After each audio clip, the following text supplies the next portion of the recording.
এখানে 10,000 টাকা আছে। এটা দিয়ে কিছুটা হলেও চিকিৎসা সহায়তা আপনার আগাবে ইনশাআল্লাহ।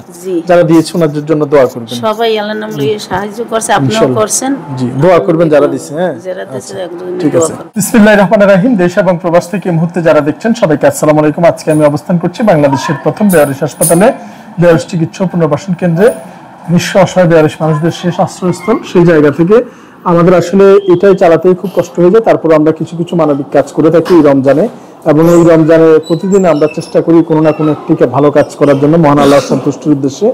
তেমনি আজকে আমার পাশে যিনি বসে রয়েছেন একেবারেই হতদরিদ্র নিঃস্ব অসহায় মানুষগুলোকে আল্লাহ তাআলা যে কোনোভাবে আমার সাথে মিট করে দেয়, এটা আমার একটা রহমত আল্লাহর জন্য। কারণ এই মানুষগুলো যা দোয়া করে আল্লাহর দরবারে তাই কবুল। এই মানুষটি ব্রেস্ট ক্যান্সারে আক্রান্ত এবং তার চিকিৎসার সকল স্তর প্রায় শেষের দিকে, এবং তার একটি সার্জারি করে এই 5টা অংশ ফুল কেটে ফেলেছে এবং সামনে আরো কিছু বোন পরীক্ষা দিয়েছে। 60 থেকে 70,000 টাকা লাগবে এই পরীক্ষাগুলো করতে। ওনার স্বামী একজন রিক্সা চালক, অসহায় বয়োবৃদ্ধ, এবং ওনার পক্ষে এটা কোনোভাবেই সম্ভব না। তাই শরীরের যন্ত্রণা নিয়ে ক্ষত অবস্থায় এই বাসায় কাঁদতানো ছাড়া আর কোনো গতি নেই।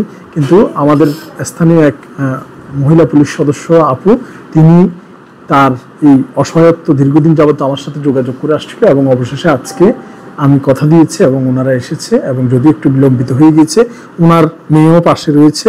এবং ওনার মেয়ে কোন ক্লাসে পড়ো তুমি? ইন্টার সেকেন্ড ইয়ারে। এবং সেও জরায়ু সার্ভিক্স টিউমারে আক্রান্ত, এবং মা মেয়ে দুজনে অসুস্থ। কে কাকে দেখবে? এবং এই অবস্থায় অর্থই যেখানে বিশাল একটি বাধা হয়ে দাঁড়িয়েছে, কে রাখে কার খবর? আমরা সবাই ব্যস্ত আছি ইফতারের আইটেম নিয়ে। কত রকম আইটেম হবে, আর কত মানুষ দাওয়াত হলে আইটেম কি কি বাড়ালে মানিজ্যত থাকবে। কিন্তু অন্য মানুষ যেখানে জীবন মৃত্যুর সন্ধিক্ষণে, সেই বিষয়টি আমাদের প্রতিবেশী হিসাবে যারা অনেক রকম আইটেম দিয়ে ইফতার করি তাদেরকে হয়তো ভুলিয়ে দিয়েছে। তাই এই ভিডিও আপনাদেরকে মনে করিয়ে দেওয়ার জন্য। ওনাকে আমরা এই তার যে পরীক্ষা নিরীক্ষার জন্য যে কষ্ট পাচ্ছে, এই চিকিৎসা সহায়তা বাবদ নগদ 10,000 টাকা এই ক্যান্সার আক্রান্ত নিত্য পথযাত্রী মহিলাকে আমরা দিয়ে দিচ্ছি। এবং এই 10,000 টাকা স্পন্সর করছে আমেরিকা প্রবাসী আমার আম্মা এবং ঢাকার জুয়েন্টি। ধন্যবাদ জানাচ্ছি আমেরিকা প্রবাসী আমার মা এবং ঢাকার জুয়েন্টিকে। ওনাদের স্পন্সরে আমরা নগদ 10,000 টাকা দিচ্ছি। এটি কোনো চাঁদা তুলে ফেসবুক ইউটিউব থেকে টাকা তুলে বা কারো কাছে গিয়ে সহায়তা নয়, যেটা আমরা করি না। আমরা স্পন্সর যদি আমাদের স্পন্সর করে সেক্ষেত্রে আমরা কাজগুলো করি, এবং যেটা দিয়েছে সেটা আমরা আনুষ্ঠানিকভাবে বুঝিয়ে দিই। এবং অনেকে আবার বলে যে দান করে দেখেন কেন? দান করে দেখানোর অর্থ হচ্ছে এই যে তারা এই যে এত বছর কষ্টে এই ক্লান্তিতে পরিশ্রান্ত হয়ে বসে আছে অসহায় অবস্থায়, অর্থের অভাবে শেষ চিকিৎসাটুকু করতে পারছে না মৃত্যু পথযাত্রী হিসেবে। কজনই বা আমরা জানি, কজনই বা খবর রাখি। আর এই মানুষগুলোকে তুলে ধরা উচিত, যা আমাদের ইফতারিতে আইটেম বেশির চেয়ে প্রতিবেশীর কষ্ট দূর করা অনেক বেশি কার্যকর এবং ফলপ্রসূ সৃষ্টিকর্তা মহান আল্লাহ রাব্বুল আলামিনের সন্তুষ্টি করার জন্য। তো আমি যদি ওনার সাথে একটু কথা বলি। আপনার নাম কি? আপনার তো এদিকে কেটে ফেলছে অপারেশন করে। এখন যে পরীক্ষা নিরীক্ষা 60-70,000 টাকা খুলিয়েন না, 60-70,000 টাকা লাগবে, এগুলা জোগাড় করতে পারেন না? আপনার স্বামী রিক্সা চালায়? আচ্ছা, আপনার দেশের বাড়ি কোথায়? বরিশাল। বরিশাল কোথায়? বরিশাল পিরোজপুর। পিরোজপুর কোন জায়গায়? পিরোজপুর ইকরি। আচ্ছা, ওনার দেশের বাড়ি বরিশালের ফিরোজপুরের ইকরি নামক এলাকায়, এবং এই চট্টগ্রাম উনি এই আজকে এখানে কোথায় থাকেন? সিমেন্ট ক্রসিং নামক এলাকায় থাকে। ওনার হাজবেন্ড রিক্সা চালায় এবং ওনার মেয়ে। তোমার তো সার্ভিক্স টিউমার নাকি? আচ্ছা, তো এটা তো অর্থনৈতিক কারণে চিকিৎসা এগোতে পারছে না। আচ্ছা, তো যাই হোক, তুমি ইন্টারে পড়ো, ইন্টার সেকেন্ড ইয়ারে।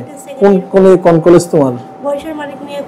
বরিশাল মানিক মিয়া কলেজ। আচ্ছা, যাই হোক, তো এই তাদের এই দুরবস্থা, এই রমজান মাসে আমাদের ছোট্ট একটি ভালো কাজ করার চেষ্টা করেছি। আল্লাহ আমাদের সবাইকে কবুল করুক। স্পেশালি আবার ধন্যবাদ জানাচ্ছি আজকের এই 10,000 টাকা স্পন্সর করে আমেরিকা প্রবাসী আমার মা এবং ঢাকার জুয়েন্টি। 1,000, 2,000, 3,000, 4, 5, 6, 7, 8, 9, 10। এখানে 10,000 টাকা আছে। এটা দিয়ে কিছুটা হলেও চিকিৎসা সহায়তা আপনার আগাবে ইনশাআল্লাহ। যারা দিয়েছে ওনাদের জন্য দোয়া করবেন। সবাই আল্লাহর নাম লইয়ে সাহায্য করছে, আপনিও করছেন। জি, দোয়া করবেন যারা দিয়েছে। হ্যাঁ, যারা দিয়েছে একজন ঠিক আছে। তো যাই হোক, আমরা চেষ্টা করেছি মাত্র, এবং কাউকে যাতে আল্লাহ তাআলা এই অসুস্থতাজনিত এরকম ভয়াবহ রোগগুলো না দিক, এবং আমাদের সবাইকে আল্লাহ সুস্থতা দান করুক। সুস্থতা হচ্ছে পৃথিবীর সবচেয়ে বড় নিয়ামত। ইনশাআল্লাহ ভবিষ্যতে যাতে আমরা এই ধরনের ভালো কাজ আল্লাহ পাক আমাদেরকে কবুল করে। বাংলাদেশের একমাত্র বেয়ারিশ হাসপাতাল থেকে বিদায় নিচ্ছি। আসসালামু আলাইকুম ওয়া রাহমাতুল্লাহি ওয়া বারাকাতুহু।